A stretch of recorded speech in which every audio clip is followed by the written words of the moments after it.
दोस्तों, स्वागत है आपका मेरे YouTube चैनल इंग्लिश बाबू पर। और आज मैं फिर हाजिर हूँ आपके साथ एक नई स्टोरी लेकर। और दोस्तों, आज जो स्टोरी मैं आपके लिए लेकर आया हूँ ये एक शॉर्ट मॉरल स्टोरी है। बहुत ही मज़ेदार, बहुत ही अच्छी कहानी है, अच्छे से मॉरल के साथ। उसके अलावा दोस्तों, आज की जो स्टोरी है, इस स्टोरी में आपको कुछ नए इंग्लिश के वर्ड मीनिंग सीखने को मिलेंगे, उनकी करेक्ट प्रोनाउंसिएशन के बारे में पता चलेगा। और हमेशा की तरह जो इसका ग्रामर का पार्ट है उसे बिल्कुल डिटेल में कवर करेंगे ताकि आप एक एक स्ट्रक्चर को अच्छे से समझ सकें। और उसके अलावा दोस्तों, जिन लोगों ने अभी अभी इंग्लिश सीखना शुरू किया है या फिर जो लोग ट्रांसलेशन बिल्कुल भी नहीं समझ पाते, उन लोगों के लिए भी ये वीडियो बहुत ज़्यादा हेल्पफुल होने वाला है।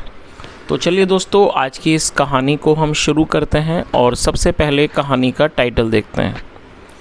कहानी का टाइटल है द ट्रैवलर। दोस्तों, ट्रैवलर एक नाउन है। देखिए, ट्रैवल का मतलब होता है यात्रा करना और ट्रैवलर का मतलब होता है यात्री। तो आप इस वर्ड को नोट कर लीजिए। ट्रैवल वर्ब है जिसका मतलब यात्रा करना, सफ़र करना, और ट्रैवलर मतलब यात्री। तो क्या अर्थ हुआ? द ट्रैवलर, यात्री। तो दोस्तों, ये आज की इस कहानी का टाइटल है, शीर्षक है। और अब मैं इसे पढ़ना शुरू करता हूँ। आप लोगों से रिक्वेस्ट है कि आप कहानी को बिल्कुल ध्यान से सुने। और यदि आज की कहानी में आपको कोई भी नया वर्ड या फिर नया स्ट्रक्चर मिले तो आप उसको ज़रूर नोट करें। और यदि कहानी पसंद आए तो लाइक भी ज़रूर करें। तो चलिए इसको शुरू करते हैं। One day a traveler lost his way in a desert। क्या मतलब हुआ? दोस्तों, ये जो वाक्य है ये एक पास्ट इंडेफिनिट का अफर्मेटिव वाक्य है। और जब हम पास्ट इंडेफिनिट में कोई भी अफर्मेटिव का वाक्य बनाते हैं तो वहाँ वर्ब की सेकंड फॉर्म का यूज़ किया जाता है। LOSE, लूज़ का मतलब होता है खोना या फिर गंवाना, और ये सेकंड फॉर्म है लॉस्ट। तो क्या अर्थ हुआ? वन डे, एक दिन, आ ट्रैवलर, एक यात्री, लॉस्ट हिज वे, अपना रास्ता खो दिया, अपना रास्ता भटक गया, इन ए डिज़र्ट, एक रेगिस्तान में। तो इस पूरी लाइन का क्या मतलब हुआ कि one day a traveller lost his way in a desert, एक दिन एक यात्री ने रेगिस्तान में अपना रास्ता खो दिया। For a couple of days he wandered without food and water. क्या मतलब हुआ? दोस्तों, ये जो वाक्य है ये भी पास्ट इंडेफिनिट का अफर्मेटिव वाक्य है जहाँ पर वर्ब की सेकंड फॉर्म का यूज़ किया जाता है। WANDER, वंडर का मतलब होता है इधर उधर भटकना, और सेकंड फॉर्म है वॉन्डर्ड, और ये पास्ट इंडेफिनिट का वाक्य है तो यहाँ सेकंड फॉर्म का यूज़ किया गया है। For a couple of days का मतलब हुआ कि कुछ दिनों तक। ही वॉन्डर्ड मतलब कि वह भटका, विदाउट फूड, बिना खाने के, एंड वाटर, और पानी के। तो पूरी लाइन का क्या अर्थ निकला? For a couple of days he wandered without food and water. कुछ दिनों तक वह बिना खाने और पानी के भटका। He was dying of hunger and thirst. क्या मतलब हुआ? दोस्तों, ये जो वाक्य है ये पास्ट कॉन्टिन्यूस का सेंटेंस है। और जब हम पास्ट कॉन्टिन्यूस में कोई भी वाक्य बनाएंगे तो ऐसे वाक्यों में वॉज या फिर वर का इस्तेमाल हेल्पिंग वर्ब के रूप में किया जाता है। आई, ही, शी, इट और सिंगुलर नाउन के साथ वॉज का प्रयोग किया जाता है। वी, यू, दे और प्लूरल नाउन के साथ वर का प्रयोग किया जाता है। और साथ में वर्ब की फोर्थ फॉर्म लगाई जाती है। फोर्थ फॉर्म का मतलब होता है ING फॉर्म। तो क्या अर्थ? और जैसे यहाँ आप देख सकते हैं, डाई मतलब मरना, और फोर्थ फॉर्म है डाइंग। क्या अर्थ हुआ? He was dying of hunger and thirst.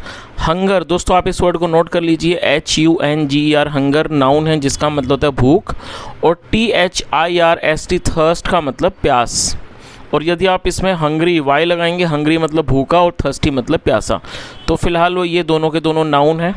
तो क्या अर्थ हुआ? He was dying of hunger and thirst, वह भूख और प्यास से मर रहा था। चलिए आगे देखिए। Suddenly his eyes fell on a palm tree. दोस्तों ये जो वाक्य है ये भी पास्ट इंडेफिनिट का अफर्मेटिव वाक्य है जहाँ पर सेकंड फॉर्म का यूज़ किया जाता है। FALL फॉल का मतलब गिरना और सेकंड फॉर्म है फेल FELL फेल। अब देखिए इसका मतलब क्या हुआ, सडनली। सडनली एडवर्ब है जिसका मतलब अचानक, अचानक। हिज आइज़, हिज मतलब उसकी, हिज आइज़ उसकी आँखें, fell on a palm tree. Palm tree का मतलब होता है खजूर का पेड़। अब देखिए दोस्तों, यदि इसमें कुछ चीज़ें समझने वाली हैं और मैं चाहूँगा आप इस बात को बड़े ध्यान से सुने। देखिए क्या होता है, जब नए लोग इंग्लिश सीखना शुरू करते हैं तो आपको कई सारी चीज़ों के बारे में नहीं पता होता, तो आप क्या करते हैं, आप एक डायरेक्ट ट्रांसलेशन करते हैं, मतलब कि आप जैसा देखते हैं इंग्लिश में वैसे आप उसको हिंदी में लिख देते हैं। लेकिन दोस्तों धीरे धीरे जब आप सीखेंगे तब आपको इस चीज़ का अनुभव होगा कि कई बार हमें अपनी कॉमन सेंस का भी इस्तेमाल करना पड़ता है, खासकर ट्रांसलेशन के समय, ताकि उसकी जो मीनिंग है वो सही से पकड़ में आ सके, ताकि मीनिंग को हम अच्छे से समझ सकें। देखिए यदि आप इसको डायरेक्ट ट्रांसलेट करेंगे तो इसका मतलब क्या निकलेगा मैं बताता हूँ। सडनली अचानक, हिज आइज फेल उसकी आंखें गिरी ऑन ए पाम ट्री एक खजूर के पेड़ पर। तो यदि आप इसको डायरेक्ट ट्रांसलेट करेंगे वर्ड टू वर्ड तो उसका क्या मतलब बन जाएगा कि अचानक उसकी आंखें खजूर के पेड़ पर गिरी। लेकिन इस बात को दोस्तों हम अच्छे से जानते हैं कि इस तरह का वाक्य नहीं हो सकता, तो यहाँ पर हमें अपनी कॉमन सेंस लगानी पड़ेगी, तो फिर आप इसकी मीनिंग को आराम से निकाल पाएंगे। तो इसका मतलब क्या हुआ सही से, suddenly his eyes fell on a palm tree, अचानक उसकी नज़र या कह सकते हैं उसकी नज़रें खजूर के पेड़ पर पड़ी। तो दोस्तों कई बार आपके सामने इस तरह के वाक्य आएंगे जहाँ पर वो थोड़े से आपको अटपटे लगेंगे, तो वहाँ पर आपको अपनी कॉमन सेंस भी अप्लाई करनी होगी सही से मीनिंग निकालने के लिए। तो इस पूरी लाइन का मतलब आपको समझ में आ गया कि अचानक उसकी आँखें उसकी आँखें या कह सकते हैं उसकी नज़रें एक खजूर के पेड़ पर पड़ी। चलिए आगे देखिए।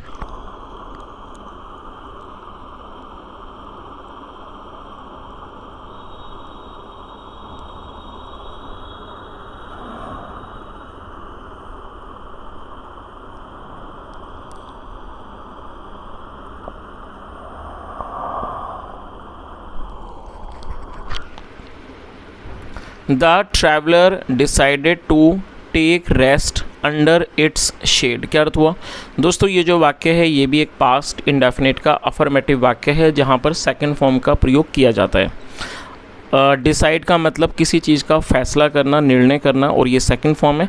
और दोस्तों इस वाक्य में ख़ास बात ये है कि यहाँ पर दो वर्ब का प्रयोग करके वाक्य को बनाया गया है। अब देखिए दूसरी वर्ब को कैसे यूज़ किया है, TAKE, टेक मतलब लेना, रेस्ट आराम, टेक रेस्ट मतलब आराम लेना, तो दूसरी वर्ब है टेक। तो आपको क्या चीज़ यहाँ पर सीखनी है कि जब आप कोई भी ऐसा वाक्य बनाएंगे जहाँ पर आप उस वाक्य में दो वर्ब का प्रयोग करना चाहते हैं, तो जब आप पहली वर्ब का इस्तेमाल कर लेंगे तो उसके बाद आपको टू लगाना है, और जो टू है दोस्तों वो कंजक्शन के रूप में आपको यहाँ पर प्रयोग करना है। यदि आप टू नहीं लगाएंगे तो वाक्य गलत होगा, तो आप इस चीज़ को ध्यान में रखें कि पहली वर्ब के बाद आपको टू लगाना है, और जब आप टू के बाद अगली वर्ब लगाएंगे वो आपको हमेशा वर्ब की फर्स्ट फॉर्म ही लगानी है, चाहे वो टेंस कोई सा भी हो, उससे कोई फ़र्क नहीं पड़ता। लेकिन जब आप टू के बाद वर्ब लगाएंगे वो आपको फर्स्ट लगानी है, तो आप इस बात को भी नोट कर लें। तो क्या अर्थ हुआ, द ट्रैवलर डिसाइडेड मतलब कि यात्री ने निर्णय किया, फैसला किया, टू टेक रेस्ट आराम करने का, अंडर इट्स शेड, इट्स मतलब इसकी, उसकी, शेड मतलब छाया, उसकी छाया के नीचे। तो इस तरह से पूरी लाइन का क्या अर्थ निकला अब आप समझ गए होंगे कि अचानक उसकी नज़रें, उसकी आंखें एक खजूर के पेड़ पर पड़ी। The traveller decided to take rest under its shade, यात्री ने अंडर मतलब नीचे, उसकी छाया के नीचे आराम करने का फैसला किया। अब देखिए आपको एक एक वर्ड यहाँ पर समझ में आ गया होगा। आगे देखिए, When he reached near the tree, दोस्तों रीच मतलब होता है पहुंचना, आप इसे नोट कर लें, REACH सेकंड फॉर्म में reached। when मतलब कि जब, he reached वह पहुंचा, near the tree पेड़ के पास, जब वह पेड़ के पास पहुंचा, he saw a bag lying there। दोस्तों ये जो वाक्य है ये भी पास्ट इंडेफिनिट का वाक्य है जहाँ पर सेकंड फॉर्म लगाई गई है। देखिए SEEC का मतलब होता है देखना, और सेकंड फॉर्म है saw। he saw उसने देखा, a bag एक बैग देखा, बैग मतलब थैला, lying देयर। अब देखिए आप में से कई सारे लोग होंगे वो इस वाक्य को देख के कन्फ्यूज़ हो सकते हैं, क्योंकि दोस्तों लाई का मतलब होता है पड़ा हुआ होना, और ये फोर्थ में लाइंग। तो आप में से कितने सारे लोग सोचेंगे सर यहाँ ये किस तरह का स्ट्रक्चर है कि यहाँ पर आप सेकंड फॉर्म का बता रहे हैं और यहाँ पर फोर्थ फॉर्म आ रही है। तो दोस्तों यहाँ पर जानने वाली बात ये है कि ये जो शब्द आप देख रहे हैं लाइंग, ये यहाँ पर एडजेक्टिव का भी काम कर रहा है। तो इस बात को आप समझ लें कि जब आप वाक्य बनाएंगे तो ऐसा नहीं है कि वो यदि वर्ब है तो वो वर्ब का ही काम करे, हो सकता है कि वहाँ पर वो एडजेक्टिव के रूप में प्रयोग की गई हो। तो यहाँ पर इसको एडजेक्टिव के रूप में प्रयोग किया गया जिसका मतलब होता है पड़ा हुआ। तो इस लाइन का क्या अर्थ हुआ, he saw a bag lying there, उसने, देयर मतलब वहाँ, एक बैग एक थैला पड़ा हुआ देखा, और सी मतलब देखना, सॉ देखा। पूरी लाइन का क्या अर्थ हुआ कि उसने वहाँ एक बैग एक थैला पड़ा हुआ देखा। ही ओपनड इट, ओपन मतलब खोलना, second form opened, he opened it, it मतलब उसे, उसने उसे खोला, एंड फाउंड और पाया, फाइंड मतलब मिलना, पाना सेकंड ऑफ फाउंड, और उसने पाया दैट की the bag was full of diamonds की, और उसने ये पाया कि जो बैग है थैला है क्या है, वॉज फुल ऑफ डायमंड्स, वो डायमंड्स मतलब कि हीरों से भरा हुआ था। चलिए आगे देखिए।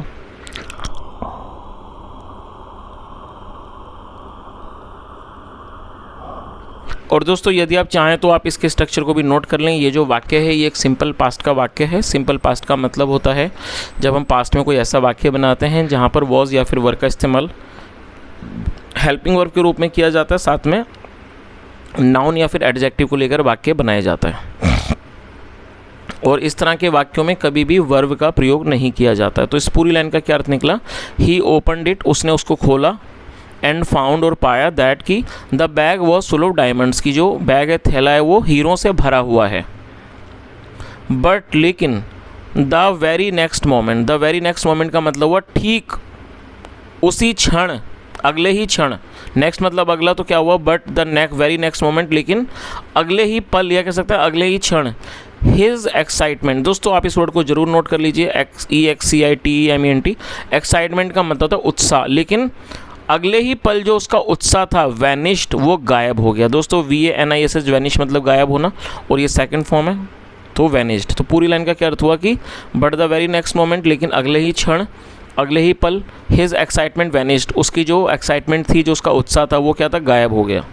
चलिए अब पता चलेगा क्यों गायब हुआ, आगे देखते हैं। Suddenly he saw a camel coming towards him. दोस्तों सडनली मतलब अचानक, ही सॉ उसने देखा, अ कैमल एक ऊँट को देखा, कमिंग आते हुए, टूवर्ड्स हिम, टूवर्ड्स मतलब वो टूवर्ड्स हिम मतलब अपनी ओर। तो पूरी लाइन का क्या अर्थ निकला, suddenly he saw a camel running coming towards him, अचानक उसने एक ऊँट को अपनी तरफ आते हुए देखा। A merchant was riding on it, ride का मतलब सवार होना और मर्चेंट मतलब व्यापारी। और ये जो वाक्य है ये सिंपल पास्ट का वाक्य है। सिंपल पास्ट जैसे ऑलरेडी बता चुका हूँ, जहाँ वॉज वर्ब के साथ नाउन या एडजेक्टिव का प्रयोग करके वाक्य को बनाते हैं। तो क्या अर्थ हुआ, a merchant was riding on it मतलब एक व्यापारी उस पर सवार था। आगे देखिए, the bag of diamonds belonged to him. दोस्तों आप इसे जरूर नोट कर लीजिए कि बिलोंग का मतलब होता है किसी चीज़ से संबंधित होना, और ये पास्ट का वाक्य है तो सेकंड फॉर्म यहाँ पर लगाई गई है। The bag of diamonds belonged to him, क्या अर्थ हुआ कि जो बैग था, थैला था हीरो का, बिलोंग टू हिम वो उसका था। He had taken rest under that tree a few moments ago, क्या अर्थ हुआ। और दोस्तों ये जो वाक्य है इस वाक्य में हेड के साथ थर्ड फॉर्म का इस्तेमाल किया गया, तो ये पास्ट परफेक्ट का वाक्य है। और पास्ट परफेक्ट को आप समझ लीजिए कि पास्ट परफेक्ट क्या होता है। पास्ट परफेक्ट का मतलब होता है जब हम पास्ट में कोई भी ऐसा वाक्य बनाते हैं जहाँ ये दर्शाते हैं कि पास्ट में कोई क्रिया पूरी हो चुकी थी, इस तरह के वाक्यों को पास्ट परफेक्ट का वाक्य कहा जाता है। जहाँ पर जैसे वह आया था, वह गया था, चुका था, लिया था, दिया था, इस तरह के वाक्य जो हैं पास्ट परफेक्ट के वाक्य कहलाते हैं, जहाँ पर हेड का इस्तेमाल हेल्पिंग वर्ब के रूप में करते हैं, साथ में वर्ब की थर्ड फॉर्म लगाई जाती है। तो यहाँ थर्ड फॉर्म आप देख ही सकते हैं, टेक के साथ थर्ड फॉर्म टेकन। तो क्या अर्थ हुआ, he had taken rest under that tree a few moments ago. तो उस पूरी लाइन का क्या अर्थ हुआ कि उसने अ फ्यू मोमेंट्स अगो कुछ क्षण पहले उस पेड़ के नीचे आराम किया था। चलिए दैट ट्री मतलब उस पेड़। तो पूरी लाइन का क्या अर्थ निकला कि उसने कुछ क्षण पहले उस पेड़ के नीचे आराम किया था।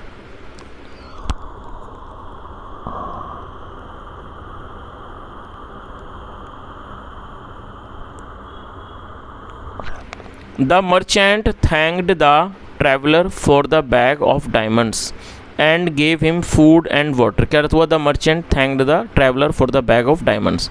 और जो व्यापारी था, वो थैंक मतलब धन्यवाद करना, उसने ट्रैवलर को मतलब यात्री को for the bag of diamonds, hero के बैग के लिए, हीरो के थैले के लिए उसने मतलब उस व्यापारी ने हीरो के थैलों के लिए यात्री को धन्यवाद दिया। And gave him food and water, और उसको खाना और पानी दिया। गिव मतलब देना और ये सेकंड फॉर्म है। तो इस तरह से पूरी लाइन का क्या अर्थ हुआ कि व्यापारी ने यात्री को थैलों के बैग के लिए धन्यवाद कहा, धन्यवाद किया और उसे खाना और पानी दिया। चलिए, तो दोस्तों इस तरह से ये छोटी सी कहानी ख़त्म होती है। और यदि मैं कहानी के मॉरल के बारे में बात करूं तो कहानी का यही मॉरल है कि व्यक्ति के नसीब में जो होता है वो उसको ज़रूर मिलता है। शायद ये जो यात्री था उसके नसीब में ये हीरे नहीं थे, तो और जो व्यापारी था जो उस बैग को वो छोड़ के गया था, शायद वो भी जो व्यक्ति था वो उसी के नसीब में था, इसीलिए वो चीज़ उसको मिल गई। तो यही इसका मॉरल है। और दोस्तों यदि आपको लगता हो कि कहानी का कोई और भी मॉरल हो सकता है आपके अकॉर्डिंगली, तो कमेंट में ज़रूर बताएं। और उसके अलावा दोस्तों यदि आपको आज की कहानी अच्छी लगी हो, मेरा पढ़ाने का प्रयास भी अच्छा लगा हो, तो आपसे रिक्वेस्ट है आप इस वीडियो को लाइक करें, शेयर करें, चैनल को ज़रूर सब्सक्राइब करें। कोई भी यदि आपका सुझाव हो तो कमेंट के माध्यम से ज़रूर बताएँ। यहाँ तक सुनने के लिए thank you so much. Have a nice day and bye.